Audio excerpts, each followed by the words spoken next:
فقد قال الله تعالى في كلامه المجيد وفي فرقانه الحميد أعوذ بالله من الشيطان الرجيم بسم الله الرحمن الرحيم وقل الحمد لله سيريكم آياته فتعرفونها وما ربك بغافل عما تعملون قال الله تعالى في شان حبيبه ومحبوبه محمد رسول الله صلى الله عليه وسلم আমি সর্বপ্রথমে আল্লাহর মহান বন্ধু মহান সংস্কারক মুহাম্মদ ইসলামের পুনর্জীবন দানকারী যুগের ইমাম আম্বিয়া কারামের ধর্মের দায়িত্ব ও বেলায়েত লাভকারী আল্লাহর দেওয়া পুরস্কার আকাশের পূর্ণিমার চাঁদের জীবন্ত প্রতিচ্ছবি আখিরি জামানার শ্রেষ্ঠ মহামানব মুহাম্মদ ইসলামের একমাত্র মুর্শিদ বাবা দেওয়ানবাগী নুরানিময় পরশময় কত মুবারকের লক্ষ কোটি কত মুশরিকে আওলাদ রাসূল কুতুবুল আকতাব দুরুরে মাহনুন খাতুনে জান্নাত হযরত দয়াল মা রাহমাতুল্লাহি আলাইহার পরশময় কত মুবারকে লক্ষ কোটি কত মুশরিকে আমি আলম আলোচনা করার চেষ্টা করছি ওমা তাওফিক ইল্লা বিল্লাহ। উপস্থিত সম্মানিত আশিক রাসূল ভাইয়েরা, পর্দার অন্তরালে মা বোনেরা, অনলাইন প্ল্যাটফর্মের মাধ্যমে যারা আমাকে দেখছেন শুনছেন, সকলের প্রতি আমার আন্তরিক সালাম। আসসালামু আলাইকুম ওয়া রাহমাতুল্লাহি ওয়া বারাকাতুহু। ওলি আল্লাহর দরবার থেকে কেউ ফিরে না খালি হাতে, কথা সত্য না মিথ্যা বলেন? যদি কেউ ওলি আল্লাহর দরবারে এসে বেয়াদবি করে নিয়ে যায় গজব, জোরে বলেন কি? যদি কেউ ওলি আল্লাহর দরবারে এসে আদব রক্ষা করে সে নিয়ে যায় রহমত, জোরে বলেন কি? রব্বুল আলামিন বলেছেন ইন্না রাহমাতাল্লাহি কারিবুম মিনাল মুহসিনিন, আমি আল্লাহর রহমত মুহসিনিনদের নিকটে। মুহসিনিন হলো ওলি আল্লাহ নবী রাসূলগণ, জুড়ে বলেন ঠিক কিনা? আমরা বাবা দেওয়ানবাগীর দরবারে আছি, রহমতের জায়গায় আছি না গজবের জায়গায়? এখান থেকে রহমত নিতে হলে আদবের সাথে বসেন, আজিজির হালতে বসেন, কাকুতি মিনতি করে চোখের পানি ছেড়ে দেন। ওগো আল্লাহর বন্ধু, পূর্ণিমার চাঁদের অনুষ্ঠানে আসছি, তুমি আমাদেরকে খালি বাড়িতে ফেরাইও না, ঠিক কিনা বলেন? আমরা খালি হাতে যেন আজকে ফিরে না যাই। বাংলার এই পরিস্থিতি না, সারা বিশ্বের পরিস্থিতি আল্লাহ রাব্বুল আলামিন তার বন্ধুর এই পূর্ণিমার চাঁদের বরকতে শান্তি দিয়ে ভরপুর করে দেখ, সকলে বলেন আমিন। আরো জোরে বলেন আমিন। সম্মানিত আশিক রাসূল ভাইয়েরা, আমার বিষয় দেওয়া হয়েছে অলৌকিক কারামত। রাব্বুল আলামিন মহাগ্রন্থ আল কুরআনুল কারিমে নবী রাসূলদের অলৌকিক মুজিজার কথা বর্ণনা করেছেন, আবার ওলি আল্লাহদের সম্মানের কথা বলেছেন। নবী রাসূলদের যেমন অলৌকিক মুজিজা ছিল, ওলি আল্লাহদের অলৌকিক কারামত আছে, কিয়ামত পর্যন্ত থাকবে। জোরে বলেন থাকবে কি থাকবে না? বাবা দেওয়ানবাগী হুজুর কাবলা জান যে জাহিরি ভাবে পর্দা করছেন, এখনো বাবা দেওয়ানবাগীর অলৌকিক কারামত জিন্দা না মারা গেছে? এই কারামত জিন্দা না মারা গেছে? কারামত জিন্দা আছে, তাহলে বাবা দেওয়ানবাগী কি মারা গেছে? জোরে বলেন আছে না নাই?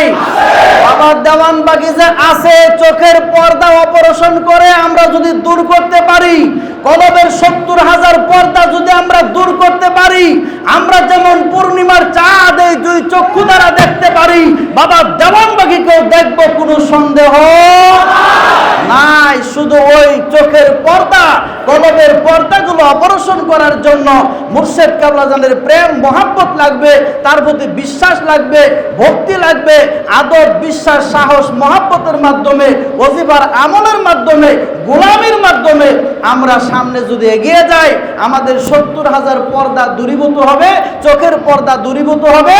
পূর্ণিমার চাঁদ যেমন সত্য আমরা দেখতে পারি, বাবা দেওয়ানবাগিকেও জাহিরের নেই আমরা এখনো দেখতে পারবো, ঠিক কিনা বলেন? গোলামি চলতেছে, এখনো গোলামি চলে না, বন্ধ হয়ে গেছে?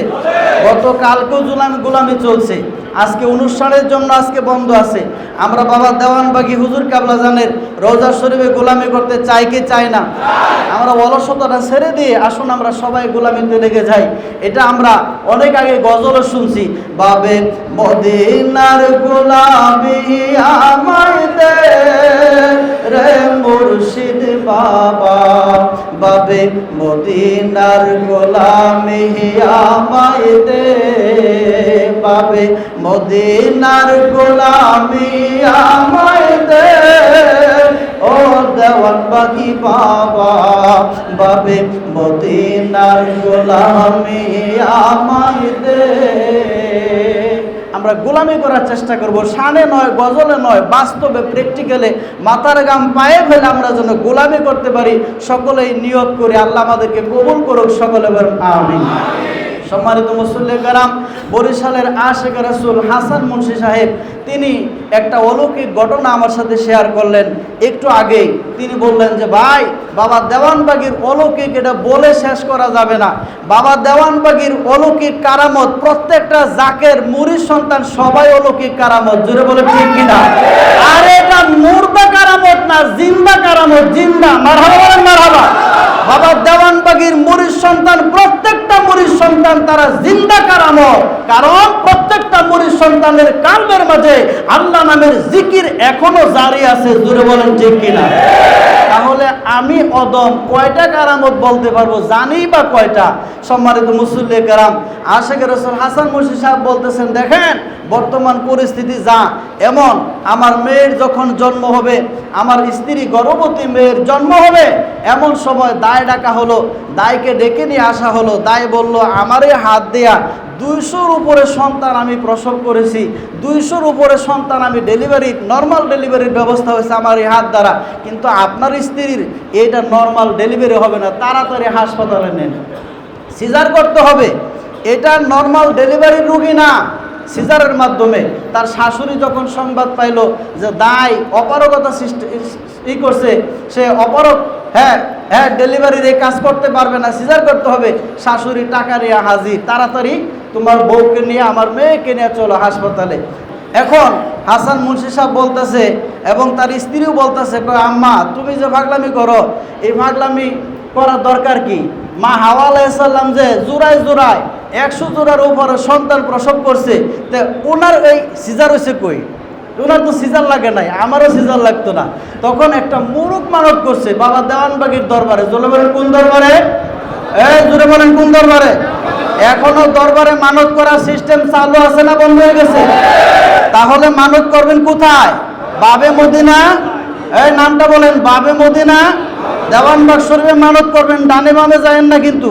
বাবা দেওয়ানবাগি যেখানে আমরা আছি, বাবা দেওয়ানবাগি যেখানে আমরা আছি, ডানে বামে যাওয়ার আমাদের সময় না, এখানে মানত করবেন। এখনো মানত করলে কাজ হয় কি হয় না?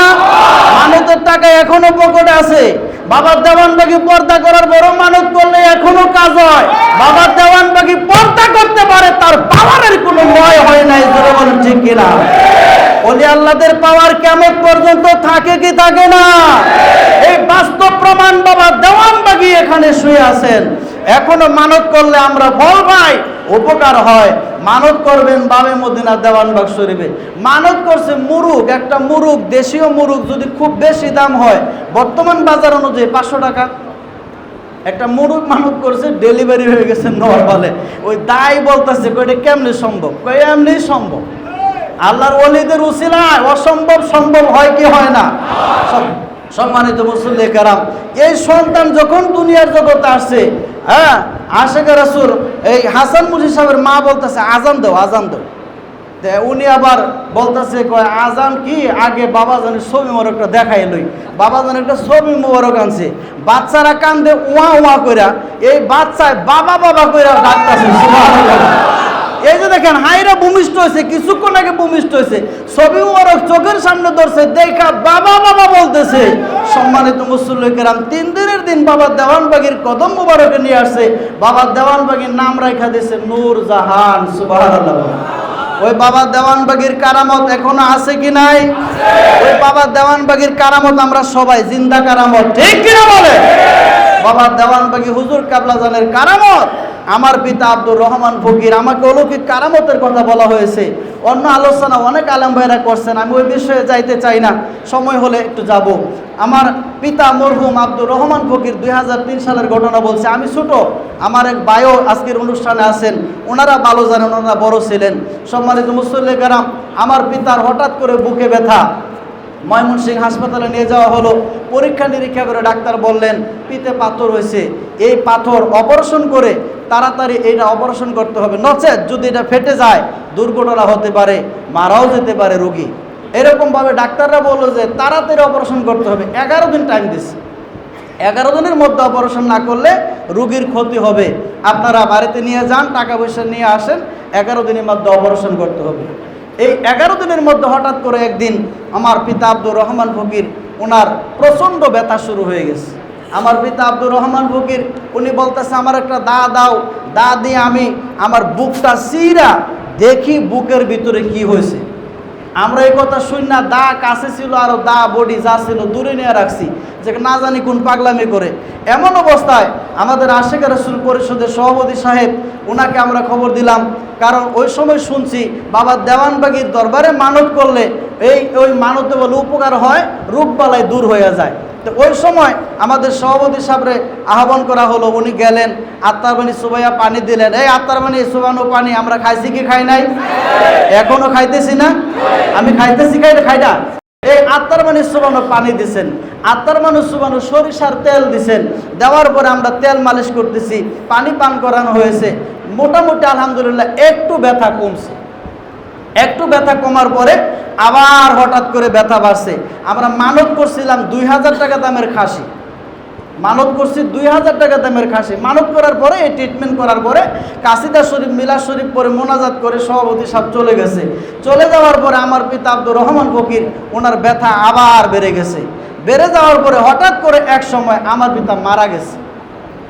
আমার পিতা মারা গেছে আমাদের চোখের সামনে। আমরা ভাই বোনেরা, আমার ভাই ভাবিরা, তারা এক ঘরের মধ্যে, আমরা এমন অবস্থা একটা রুগী সবাই আমরা বসে আছি, মারা গেছে।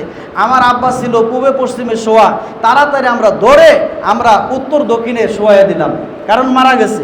পরীক্ষা নিরীক্ষা করে দেখা হলো কোনো শ্বাস প্রশ্বাস চলে না, নারী চলে না, সবাই বলতেছে মারা গেছে। আমার কাকা বলতেছে পাশে বৈশা যে ভাই সত্যি মারা গেল। আমার মেজু ভাই বলতেছে কয় আব্বা এই মুহূর্তে একটু আগে এত গড়াগড়ি করলো, লাফালাফি করলো, আব্বা সত্যি মারা গেল। কেউ বিশ্বাস করতে পারতেছে না। আমরা কান্নাকাটি করতেছি, কান্নার আওয়াজ শুনে প্রতিবেশীরা চলে আসছে। কি হয়েছে? রহমান ফকির মারা গেছে। আল্লাহ রাব্বুল আলামিন কি দয়া করেছেন দেখেন, মারা গেছে এই সংবাদ প্রচারিত হওয়ার প্রতিবেশীরা ঘুম থেকে উঠে এসেও পড়েছে। আসার পরে কিছুক্ষণ পরে আবার পুনরায় আমার পিতা আব্দুর রহমান ফকির জিন্দা হয়ে গেছে। সুবহানাল্লাহ। তিনি জোরে শ্বাস নিঃশ্বাস ছাড়তেছে, মুখ দিয়ে ফেনা বাহির হচ্ছে। একজন লোককে প্রচণ্ড দৌড়ালে যখন ওই লোকটা আর দৌড়াতে পারে না, হাঁপাইতে থাকে, মাটিতে উপর হয়ে পড়ে যায়, শরীর দুর্বল হয়ে, এমন সময় তার নাকদা মুখদা থুতু বাহির হতে থাকে, এমন একটা হালাত হয়। আমার পিতা না জানি কত জগৎ ঘুইরা দৌড়ায় আসছে এমন মনে হইতেছে, বিরাট জোরে জোরে না শ্বাস প্রশ্বাস ছাড়তেছে। এরপরে তিনি আস্তে আস্তে আস্তে আস্তে স্বাভাবিক হলেন। চাচা, আমার ভাই, ওনারা বলতেছেন, ভাই বলতেছেন আব্বা মারা যায় নাই। এই দেখো আমরা কান্না থামাইতেছেন, আমরা কাঁদতেছি, আমরা তো জানি মারা গেছে, আসলে তো মারা গেছে। যখন আমাদের হাতে দুইটা টান দিয়ে আনছে, কয় দেখো মারা যায় না, এই যে দেখো, তখন আমরা একটু শান্ত হইলাম। আমার আব্বা স্বাভাবিক হইলেন। আব্বা বলতেছে দরবার শরীফে কি মানত করছো? আমার আব্বা জীবনে কোনোদিন দেওয়ানবাগ শরীফে আসে নাই। আমার আব্বা জীবনে বাবা দেওয়ানবাগকে জাহিরি চক্ষু দিয়ে দেখে নাই। আমার আব্বার জবান দেয়া বাহির হলো তোমরা কি দেওয়ানবাগ শরীফে মানত করছো? আমরা বললাম 2000 টাকা দামের খাসি। আমার আব্বা বলল আমি খাসি দেব না, আমরা অবাক হয়ে গেলাম, হায় হায় এটা কি বলে, এই খাসি মানত করে মরার থেকে জিন্দা হইলো, এখন বলে খাসি দিবে না। আবার এটা কি বলেন, না আমার পালে তো গরু আছে, আমি গরু পালি, আমি গরু দিব। সুবহানাল্লাহ বলেন। ওই বাবা দেওয়ানবাগির পাওয়ার এখনো আছে কি নাই?